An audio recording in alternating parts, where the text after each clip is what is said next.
Please put your mic here. You. Yeah, but also you stop holding the phone onto your face. Because you know what it echoes because it catches each other's audio. No, I get you. That's why I especially when we're recording the freestyle. Okay, I know. Make sure. Please don't do that thing today. We don't have that time of you talking. Yeah, man. We don't have that podcast. Yeah, you know the yeah, man. Don't you think they're acting? You think? I don't think it's, bro. Like I said, before you turned on, do you know the recording, we were having a conversation. Do you know why we shouldn't do that now? Why? Because the viewer right now is attention's dwindling. The first listener. Going okay. Do the intro. All right. Welcome back to another episode of your favorite podcast that no one really knows of, Third Avenue, aka Tap. Yo, man, this is your boy Vinny And Hussein, the GOAT. Wait.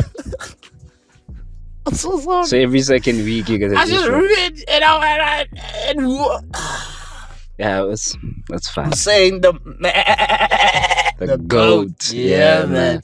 We gotta do it right. Today, guys, we are reporting live from Roodepoort. Roodepoort, and they need to talk about that. Roodepoort is just it's not Johannesburg. It's just, what is it, bro? It's in the outskirts of Gauteng. No, I would disagree. The thing is, it's part of the Johannesburg municipality as well. Yeah, it is. It is part of the they don't have their own one. Nope, it's part of the Johannesburg municipality, bro. That doesn't make any sense, bro. What do you mean it doesn't make any sense? Bro, like, the West Rand is big. So you're telling me the city of Johannesburg is doing the West Rand? I might be wrong, though. Yeah. They have to have their own. No, then again, the reason why I get it, east of the city, the city of Ikorileni is on the east, taking care of those ends. City of Johannesburg is more of your north, south. Sorry, this is the West Rand. So the West Rand, what's the name West of Rand municipality? Alright. Well, I think we should Google town it. Planner, yeah. I'm starting to look like a Pongo town planner, bro. The reason why I'm saying this is because but you know what? You know what? Let's not give professionals that type of pressure. You know what? That we need to boy, be successful. You forget. I'm off. I just knocked off from Fitch. You know what I mean? And you don't even work in these ends. The worst part. So you're not gonna really until you're working on a project on the ends here. You will understand. Like, but anyway, this is the bylaws. Guys, please, before we start our off the dome segment, man, please don't forget to like, subscribe, share the shit out of this thing, man. Yeah, Try to support the brothers. You see, we've been pushing this, and we're gonna continue pushing it. Yeah, man. Even right now, we're sitting on a tight deadline. Yeah, man. So we appreciate. I hope you guys appreciate the thing that we're doing here for you, because it looks very easy to do. Yeah, but like we don't live together. In fact, we do. He works in a different city. I work in a different city. Bro, he's starting his own life with his wife. I'm starting my. So if it looks like this is actually us hanging out, like no lie. Actually, so, literally. So you have to just man. We don't even want, just genuinely just grow up with us. Let me say that. Man. Don't even think about it like when just grow up with us, because you never know. You know when it sucks when you're not part of they come up. You see, now we feel now when Tyler the creator, we know that damn man, we that's know growth. That comes. Yeah, that's growth. Yeah, that was a childish man with bad. Look at him now. He's a man, you know. So, actually, you're right. You listen to the Tyler the Creator album? Yes. Okay, so in a celebration of the Tyler the Creator, did we do that the previous episode? We did that for the clips. No, we did it, bro. You see now. Oh yeah, I remember. We did. Damn, snap. Now I don't know what type of beat.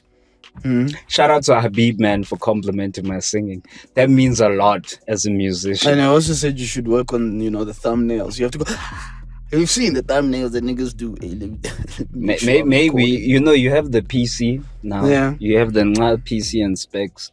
maybe you should walk in the thumbnails. Can I be honest? I don't think we should call out some of our friends who are graphic designers.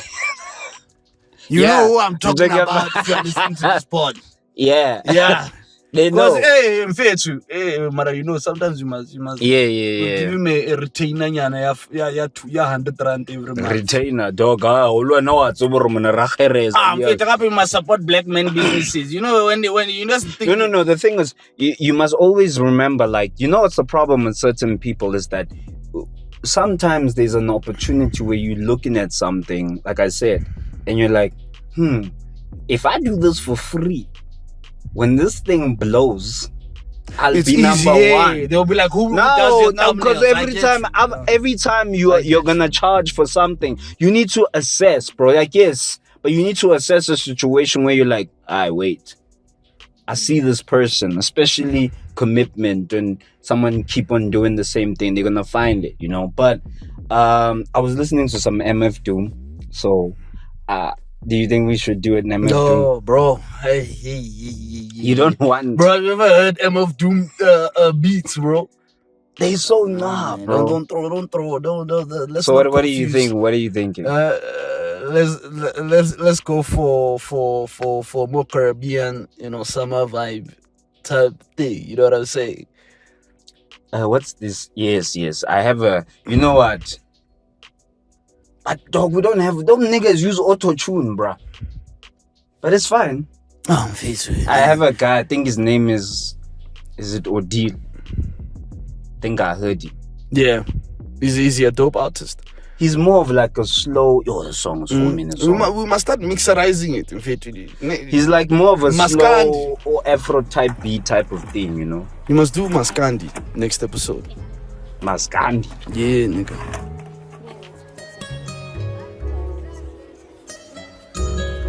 Cause his one is more slow Afro. If it's gonna be Afro beat, I don't know. Cause I heard him on an Afro beat. It could have been a remix.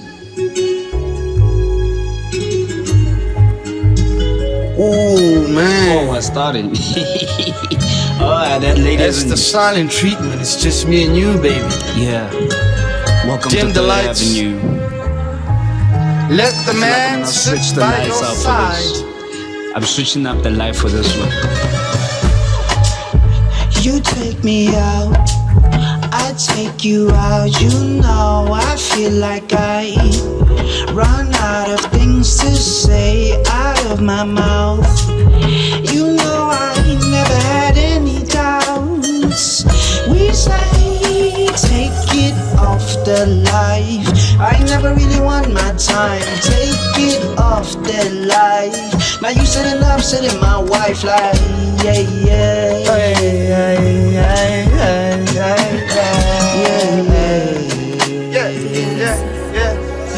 She's so pretty, she got thick thighs. Yeah. I look deep in her eyes.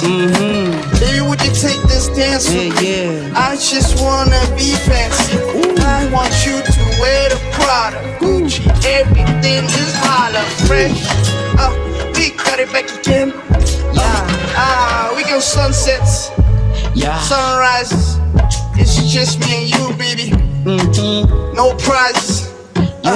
Just love in the air, but nothing's going fast. We just take it slow. I know you love me, and I don't know where else I'm gonna go when you're gone. So take off my life. We just living life. We just living life. Living life, We just living life. just living life. We just living life. I just wanna say you're my type. I'm just like you my wife. We see the motherfucking life. We just living life. We just living life. Welcome to Third Avenue. This one We're was going dedicated everywhere in the world. to all the lovers. Cause baby, you're my girl. Yo, man, you know. Okay, that was fun. a bit, yeah, it was a bit smooth for once. It's like not to make noise. Yeah, you know, man. And also it doesn't help. As I said, we are recording in a situation. I'm not gonna allow that. Yeah, we're very unfamiliar with the way we're recording because we're in like a parking lot. You Yeah, know? And then now somebody's gonna come back. Yeah, hey, Mona, you know, coming back from a nice dinner, no flesh. Yeah, people still do that. Like, I think people like, you know, I wish we can grow to the point where people actually see that we're not fronting like when we're recording in the car. Sometimes we record at, you know, at my complex inside the thing. Sometimes it's genuinely in the street, random places, like you know what I'm saying. So like, So we might be doing a tour near you, near your place. Yeah, so let's chat Petro. Yeah, man. Make sure to subscribe. But yo, man, how you been, dude? How you been doing? Hey, I won't lie. You know, I've been actually good for the most of it. I just felt like, you know, the one thing even from the past couple of weeks, it's just that thing of I'm starting to realize that I can't remember, like, I have to be the note nigga now, you know, schedule certain things. I'm the same. Well, what do you use? Because I literally set reminders now on my phone. I haven't started yet. Like as soon as I write it down, then I know it's there.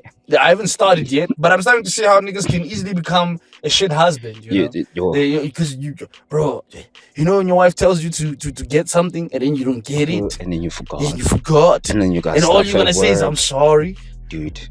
I always think about it like. And I know this. You know, you can be defensive. You know, sometimes you like my wife. No, you're always defensive. Yeah, because your first answer. This is the thing about being a human being. You know, even sometimes you have to like call yourself back. Like, okay, sorry. It seems like I have unresolved trauma of always defending myself. You know, when you're like, I'm on the defensive. Like, yo, niggas are out here attacking you. So when you're like, hey man, you know, also, and you're like, hey, I think I caught myself being a bit defensive of accepting accountability. Sometimes I must admit, my wife rubs in the salt on feet. You know, when you're like, I'm sorry, I forgot. Yeah, you see, you always forget. I'm sorry, baby, I forgot. You know, sometimes someone wants you to feel.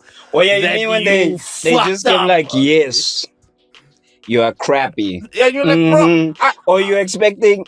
It's like always that thing in the movie where they were like, you know, you don't have to. You can leave me if you want to.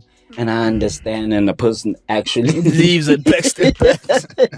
All right, thank you. All right, bye. That's what you're expecting in that situation where someone is like, you're accepting accountability. You're not expecting them to just to come and then this accountability thing. This is this is the part that you make me feel less.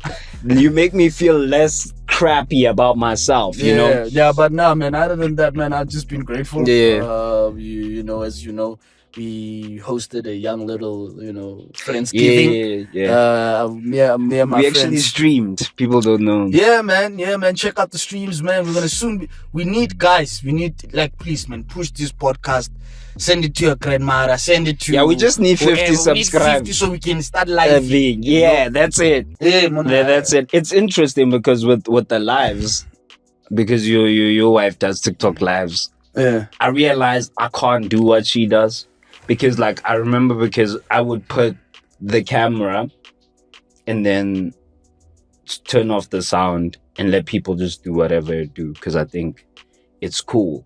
Then I would come back to the phone to see these comments of people wanting attention, wanting to talk to you have to be... And then now you're like, damn, why? This seems it's a skill, bro. You have to be interactive. Yeah. It's you know, it's a new art form that I think, you know, when you say an influencer, you know, it's so easy for to criticize and say it can't be a real job and all of that. Let me say you don't hear that now. We have to always differentiate, you know.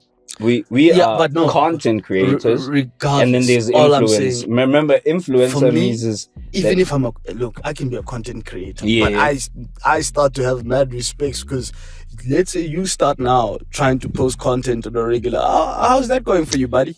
You start realizing how can this person so hard, bro, on a regular basis, and the dope part is that I just wish I could just take that that part of them, that being used to doing that. I mean, consistently. Shout out with the and- guy I work with, Kabarong. Yeah. When I first met him, he said something very profound, and he was like, "You must learn the art of delegation."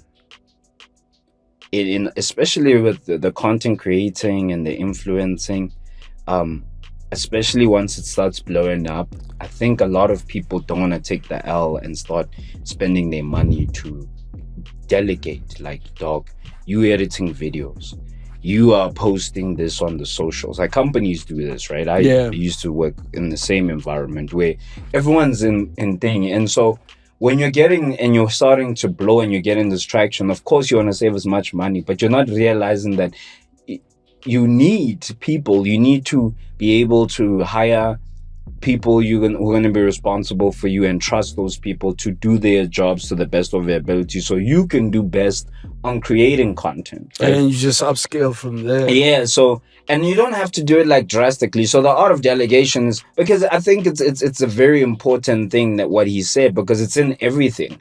We often want to do everything, and I get it, man. You know when it sucks when we used to make music and I write the lyrics, and then you hear the demo that I recorded, and okay, let me sing this, and it sounds better. And you're like, I wrote this. But it's like, it's the same thing. Anything in life, generally, even at work or whatever, you wanna be the guy who like, yeah, man, I'm the master of all trades. You know what I'm saying? And then it's also like, when you say that with the art of delegation, there's a lot of, like, even at work, you start to realize that at times someone could be in a position where they're supposed to be in a very high position, and I think a lot of people can relate. There's always that person that seems as if they are hogging every single form of information, right? For whatever reason that could be, or what they're trying to achieve. Maybe it makes them feel a sense of being important. But there, I think that's where it starts reflecting poor leadership skills. Because you're right. And that happens a lot. Right, it happens. And then you're like, bro, now I'm stuck and you're like stuck in meetings because you're busy and stuff. Now you're like, bro, I've been trying to reach you. It's just like, bro, involved in that. We hired you for this job, and I trust that you'll do this job. You know what I'm saying? Yeah. And I hope, man, we can often learn those types of things as we grow in anything in life. It doesn't have to be influencing. It just has to be like teamwork. You understand what I'm saying? Household. Those things, they sound really obvious. They sound obvious and they sound like you're being preachy, but like, you know, in your heart when you're like, yo, I have to trust this nigga of my life. And the thing is, when trusting, bro. When you've been burnt, yo, man. Bro. Now every 5 minutes, have you done that? You understand what I'm saying? But then again, a great leader would then not necessarily, in a case like that, someone will throw someone else under the bus and say, but a great leader would leaders will take. He will take the accountability, because it's also his job to ensure that you do your job correctly. Leaders are rare now. I think that's a very rare thing, you know. Everyone's a manager, you know. You can learn that. You know, that's your job. Like, if when I say leaders, you could look at it so many things and you'll understand what I mean. You're not seeing head honchos leading the world in this directions. Presidents are sucking at being leaders. You know, certain things where you're saying, back in the day, I'll give Obama that thing as well. Like you said, and when people are talking to you, they get calm. You have that leadership quality. You know how to think. I'm just using politics loosely as a broad one. Same thing with companies. Like lately, there's been scrutiny on like billionaire, like CEOs, you know, like being a CEO, even in South Africa, is the easiest way to like make it, like make bag, right? Yeah. But now there was these talks. I think the guy for the CEO of JPMorgan basically was like crapping on Gen Zs, like working from home, and he's like, and it was like, I think it was a league call, like, yo, I have to get into the office every day. I come here and I don't complain, right? And there was this talk, mainly same thing in South Africa, like, my dog, y'all told us we can work from home. We didn't come back after COVID. And then we all moved, further, so we can have affordable housing, right? We don't live in the city anymore because the city is expensive. So what you're asking us to do, it's an inconvenience, right? But now it's like, no, I come in. Another one which was also scrutiny was, I don't know if he's still the CEO, but basically the CEO of Starbucks, he lived in California, and I think Starbucks headquarters is in Washington, and every day he must fly to work. Why?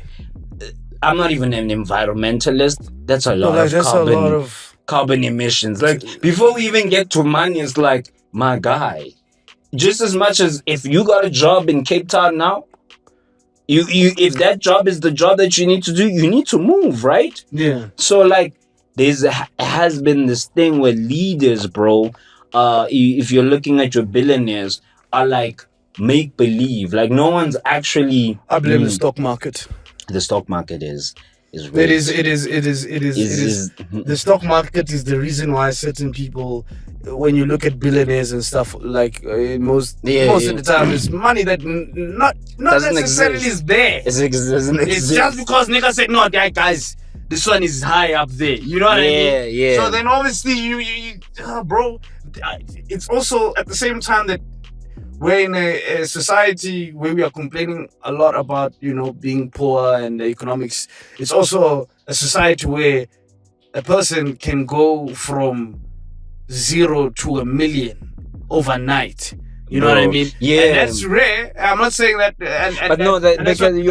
You're right. It's and you're right, because the stock market is even taking meme coins now.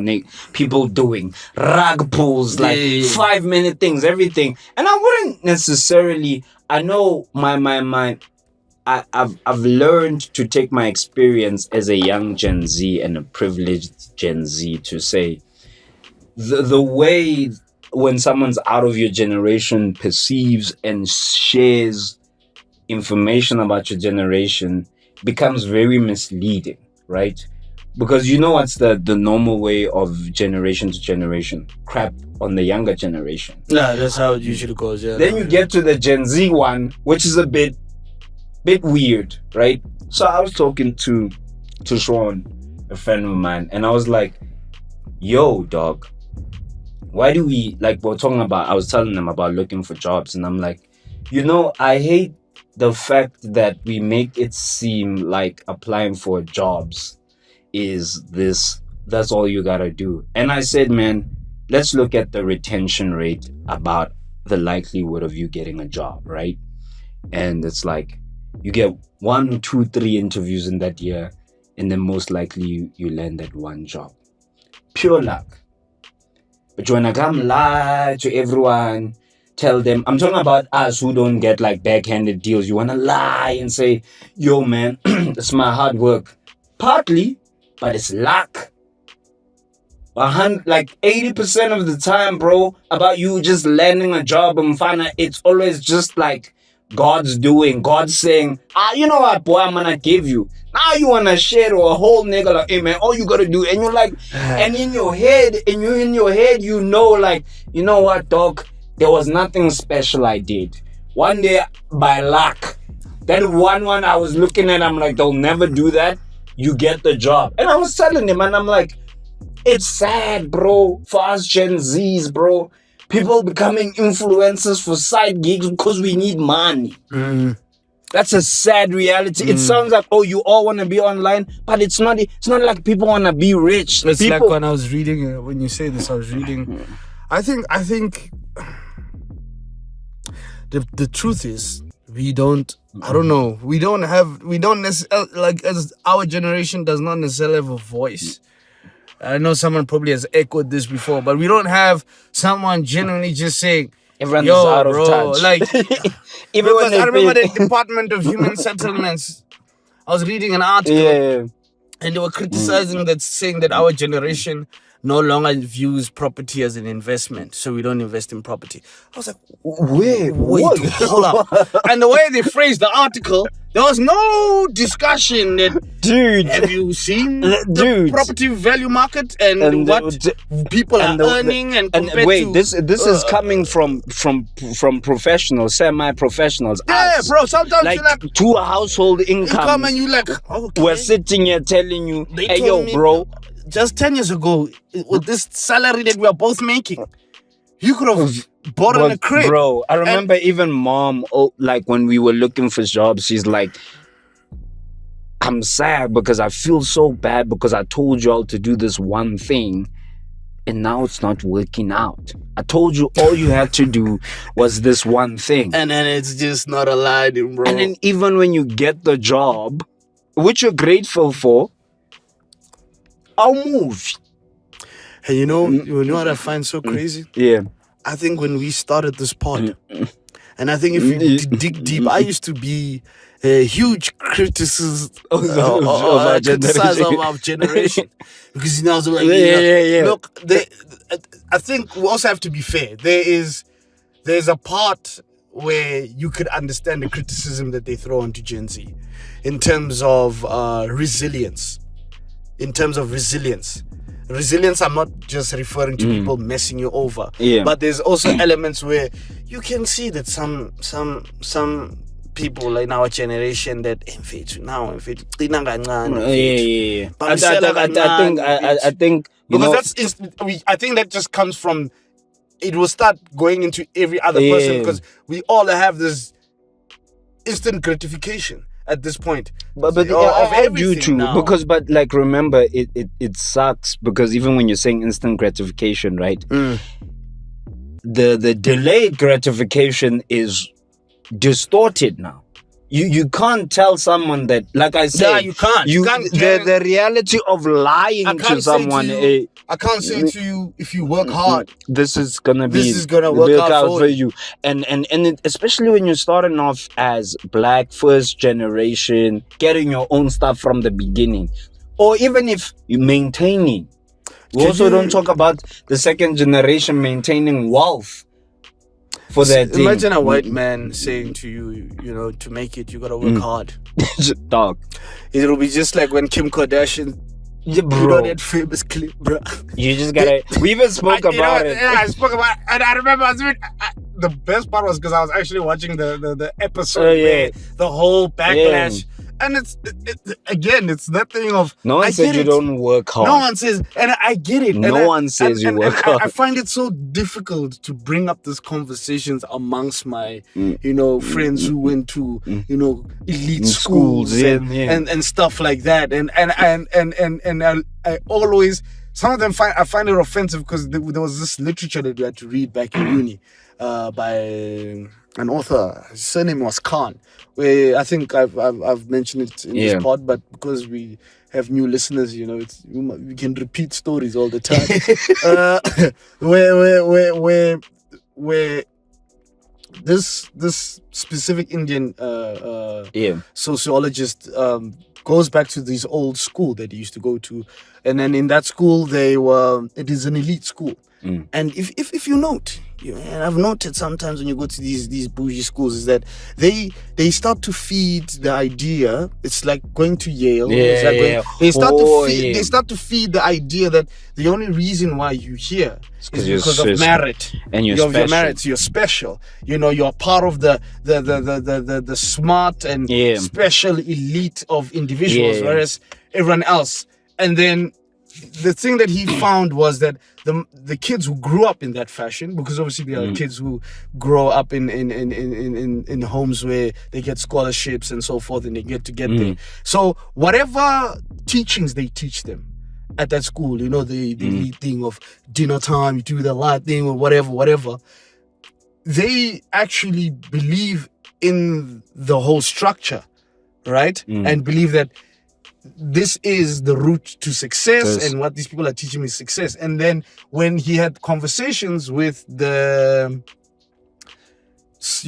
rich, the kids who went on scholarship, they just said, hey man, we just bullshitting ourselves through this shit because we all know that is bullshit. Because the reality is they get to see what reality is. It's not a brag. It's not it's nothing like that. But I find I don't, and this is I'm jumping into the conversation that I wanted to bring up. Like Dan Coda he released a recent video, and he was just saying that he feels that a lot of South Africans, and especially now our generation, does not have enough knowledge of our history. You understand? And we will never change. Our society, South Africa, will never change if we do not necessarily understand where our history is coming from. And I don't say that to even our blacks, because our blacks, we are still in the history. I urge our fellow white friends and everyone else. I don't wanna spoil King of the Hill. I won't do this episode. Yeah. I wouldn't say who the episode is, so when you get to it. Yeah. But it's too... Wait, I think I watched it. The one that sounds like Chris Rock. No, not that one. Nah, man. I'm talking about this episode because when you said that, there was a, let's say, a misunderstanding, and the white person felt bad, and he said, on behalf of the white people, I would like to apologize for the stuff we put you through in history. Then as I was watching it, because you're right, and I'm like, hey, has a white person in your entire existence on this planet Earth ever said something like that? You know why they will never say that in our country? Because they believe this is... No, but remember, they always say move on. Move on. I never said you should apologize, but you should say, hey, yo, my dog, my bad, I'm so sorry. And then when you talk to your generation, it's like, bro, you were not even born in apartheid. And you're like... I can't be suffering for my people's transgression. That's not what they were necessarily asking for. Because what you're also saying is right, because they are benefiting from the transactions of the year. It baffles me till this day. Then they really do not see it that way. And I even went into more research because I was looking at the TRC, the Truth and Reconciliation Commission. Council. No, it's commission, man. Is it council or commission? Yeah, it's commission, man. I was reading it today. I'm sure it's commission. But if it's council, so be it. But that was a very important entity into addressing this apartheid situation. Right? It was sold as an idea that, people can, come there and document the evils that were done based on that government. And as well as also giving an opportunity for those who want to come repent and tell the truth, and give them amenity as well if they want to do so. But it was also, the problem became that around the world, we were given props, for how does a country go from being so oppressed? We were not like Zimbabwe. Zimbabwe immediately when they said I think what you're saying is right. Leave. With the TRC, it was on paper, it's a great thing, right? But what it failed to do was that first it failed to. Sorry to cut you off. It failed to continue. That every 5 minutes we need to remind you in the history that and compensate. And those murderers need to go to jail. Yeah, definitely. We can't. That's why the people today a white man can tell you that I don't know. There's something called black privilege.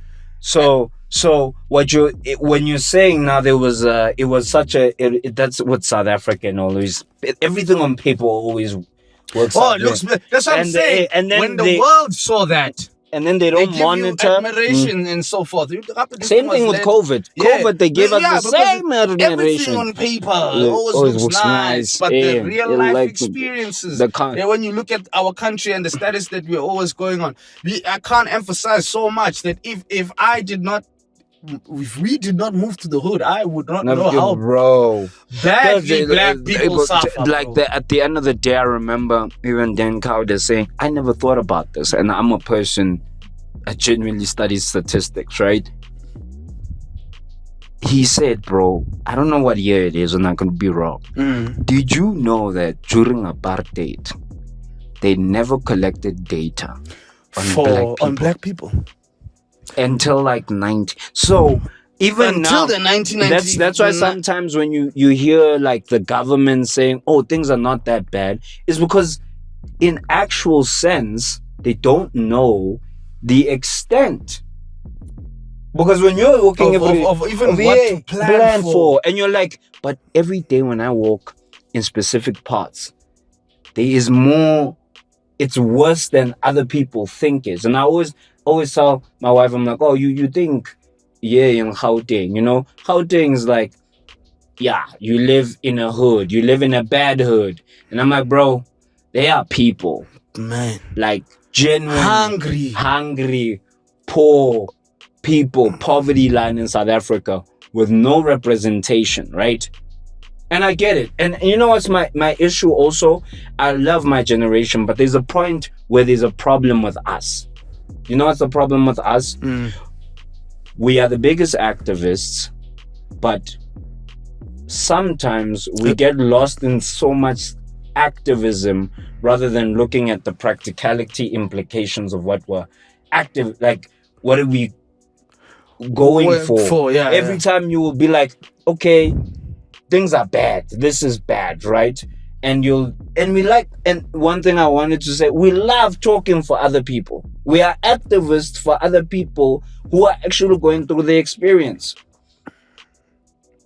And it's like, bro, there's so many things that people don't realize, like when you're going through a specific thing, like us being, you know, people who have to come out from the mud and every day. It's like, bro, when you are in Jozi every day, going to work, seeing and fearing for your life every day, going to work, waking up at 4, your mind is not stuck on, oh my God, the ANC government is so bad. You're just like, hey, yo, bro, I'm just trying to make it through the day. And that's majority of South Africans because they don't have time. I'm like, I remember I even used to tell Mom a lot when I first started working. I'm like, when I used to wake up and go to Starbucks, I would see the real South Africa. I would just see buses, people going to work. By the time when I used to stay in Sunnyside in Donna. The people now the kids, and we're not talking about corporate people. Yeah, we're talking about the people. Someone working at Spa, Discam. Service workers, someone cleaning the mall. The mall, they clean at night when it's empty. And you stay a minimum of almost 20 to 30 Ks away from your place of employment. It's not like sometimes where it's like, bro, these things sometimes they ick me when I meet someone. It's like, bro, you don't have to be rich to ick me and think you're gonna be an activist for a certain person who doesn't want to speak for themselves, because what you're doing is, and also one thing to scrutinize our generation, it's like it's a double-edged sword. Activism mixed with clout. Do you create a platform for people? Yourself. For example, BLM, very important. But there were people who did what? Took the clout, took money, and now it stains their movement, which is wrong, because that's not what the movement is. It's not people starting charity organizations and stealing money, right? It's awareness, spreading awareness to everything. And then we always do this thing. We talk for people. We don't show. Like you said, we don't have a leader. They're always, back in the day, there always was someone who actually was going through for that cause. They were going through that cause and they were being an activist for that cause. Now all of us, now, not to scrutinize anyone else, but it's the thing that even one of the criticism that you will that people say about the TRC, and the thing was, it was mainly focused on the lower surface type niggas, you know, the cops, the what. Not the but real. not the real niggas. Because what they did, there was not necessarily a transition of economy. I get you what understand? you're saying. Because and now it's becoming worse, and I feel like I wanna be a bit more politically inclined, not necessarily to. You wanna understand? Because I wanna be a patriot. I want to be a genuine patriot. Yeah. I want to understand the things that are happening in my country. You know, even now But with the Cyril and our government now trying to bend their ass over in terms of the BEE situation and with for America. As much as I can understand the criticism that we have upon the BEE status and how it has not necessarily helped. It was not as effective as it was. It's the same thing in America. What you're saying is important because when Trump's party got in, there was a whole lot of movements of like, we're gonna do this for the black people, for black businesses. And then Trump gets into office, and then he says, it's a sad reality is that even now, you said, South Africa is like, why are we bending over like we are those American conglomerates? And changing our rules. To me, it is hurtful to the South African government that even the one thing that has the only thing that was implemented to transition economic power was the BEE thing, right? As I mentioned, as much as people have criticism about it, and I also have my own criticism about it, for you to then now amend it to allow do you know more, and no, people are gonna get honestly richer. As much as there are some people who are gonna black people who are gonna take some money from these deals, you're just gonna empower the white people more and more and more and more. I think one thing which I would love for the government to do in this country, and it's not like a lot, I say the government needs to have like a fund where this fund invests in innovative tech ideas, just like how China does. Like throw money. Like bro. Like there's so many. There are so many smart young individuals, and they will never see the light of day. And we all run into the banks. We all want a big one. Not that other guy, the South African, who always, and I love him because he always tries to spread positivity. I love that. And you've seen what's his thing? He shows some kids, bro, knowing robotics from building. nothing. I love that because now the internet makes anything possible, right? And it's like, as a person who's in tech and I love tech, it's like, yo, bro, are y'all every 5 minutes going to be running to a Microsoft, a Google? Like, what? How come we can't be a China? When are we gonna learn and start implementing our stuff without these middlemen? When are we gonna start saying, and like, Apple, we would like to assemble your iPhones for us in this country, just like how we assemble a Volkswagen here, and some Toyotas. What's going on with that? Because that's usually what gave a lot of people jobs, right? They're not. It's not like the government's actually having deals with America, like, oh, Starlink. Okay, if you guys are gonna land here, we want y'all to make your factory, and you make sure you will build that, and that's the only way we'll bend.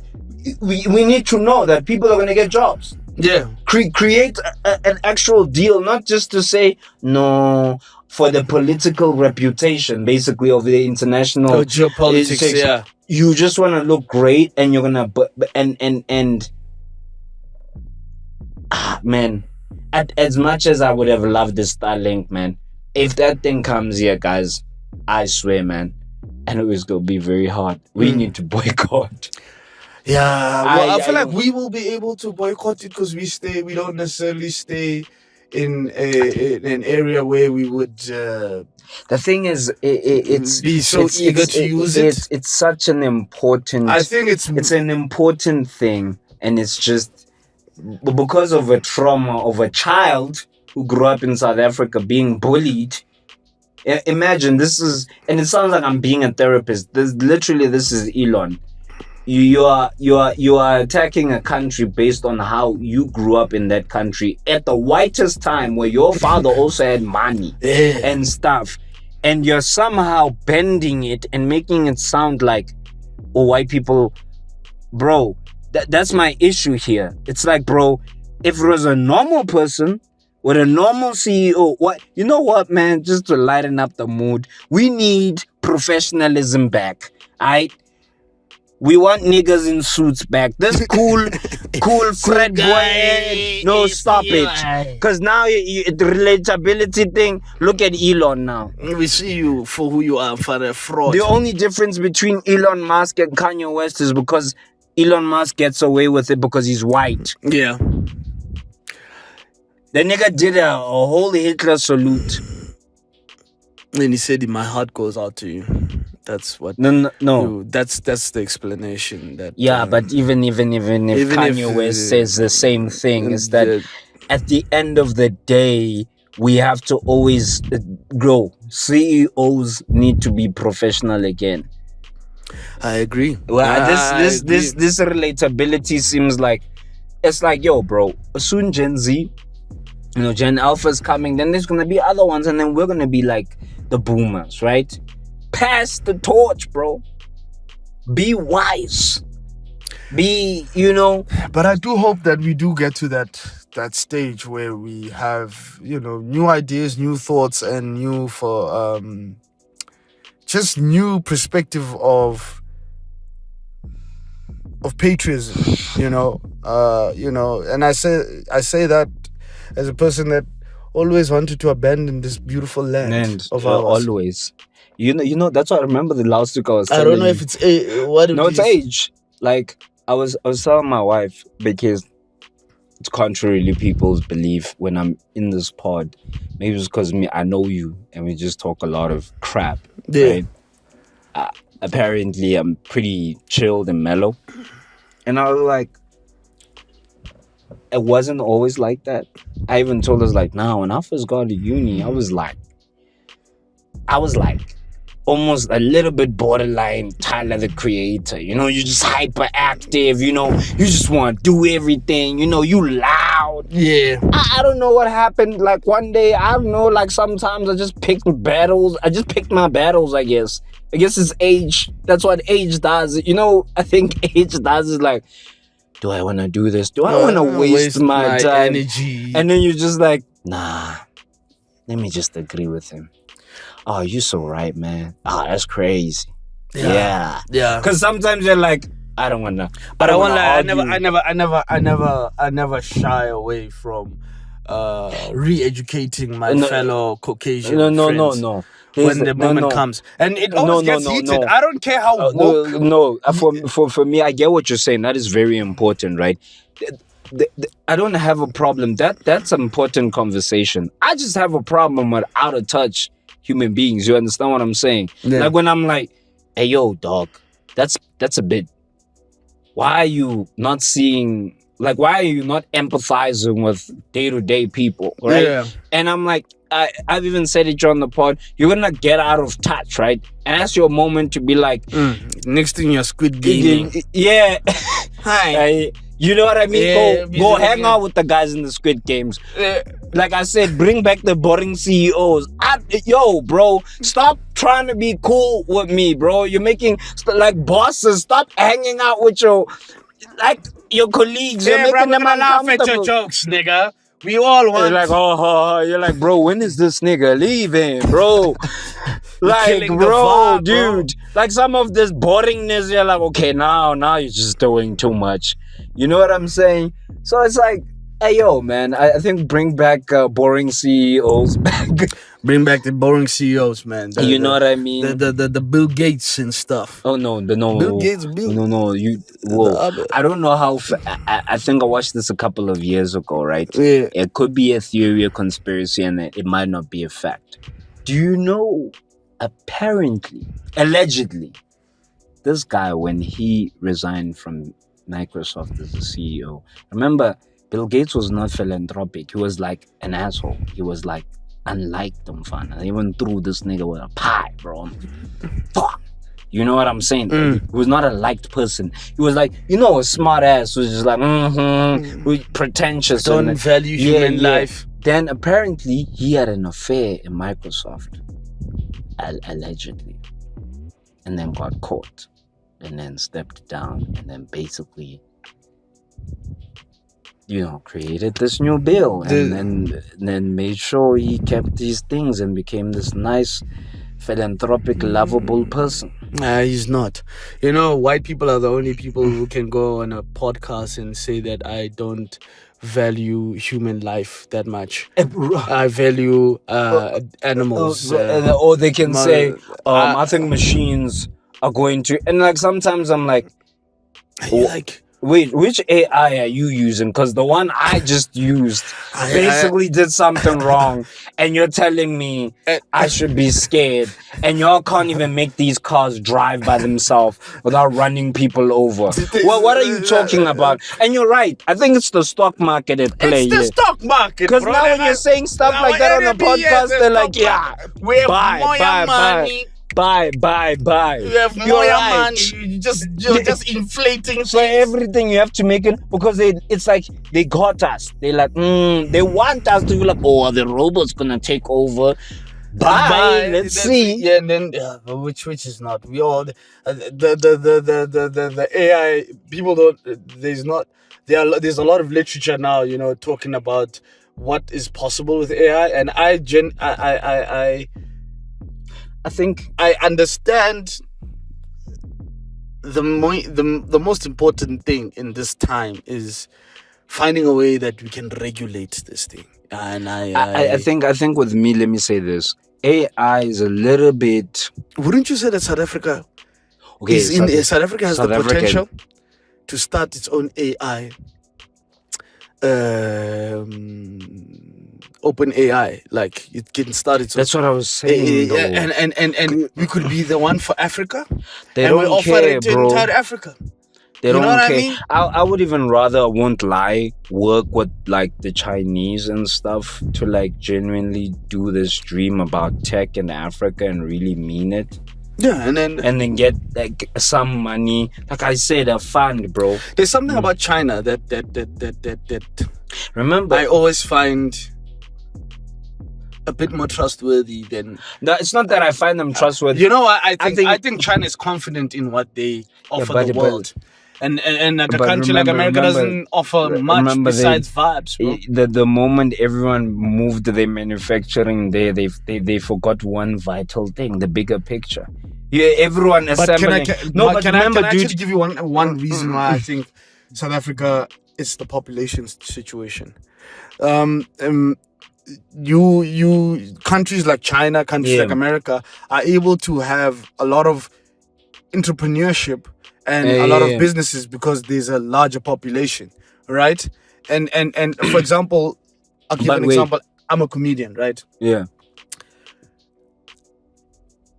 For me to reach the level of that, I'm really doing this at a big scale. You have to do it to a Trevor Noah level, because the let's say South Africa is 70 million individuals. How many of them are actually into comedy? Who are actually interested in comedy? But remember, it's gonna be like 1 million, 2 million, and also people don't have money, job markets. Who's gonna buy tickets? Watching on YouTube. And look, there's a lot of American rappers that will never come to Africa. Because they will never come, because why would you need when you have a whole continent South as your country? South Africa is one of the most entrepreneurial countries in the world, but the difference is that the entrepreneurial is to make a living. Yeah. It's not to make the American It's not dream. to make the It's like, bro, I need to... The money I'm going to make today is the money that I'm going to eat at home with. So, like, I think it's something that we need to educate people about, but also... We need some, I think we're going to have to wrap up right now. Yeah. But just to end it on that note, I think we just need a bit of optimism and a little bit of a badass people who are like, you know what? Sizwe chuna daiding and will fail. But whatever happens, happens. You must feel loving the country. That's all I'm saying. Like whatever we're building, we're gonna fail. The people are gonna start. There are many people trying to do stuff, especially in tech, but it's expensive. Yeah, it is, man. But like I'm saying, man, on optimism. We do apologize about the segment for opinions that no one asked for. But the whole pod is opinions that no one asked for. Yeah, guys, it's opinions that no one asked for, and so we don't have the tweets. So sorry about that. It was a bit short notice on our recording, but next week we'll hopefully have it back. Anything that you wanna finish up with before we leave?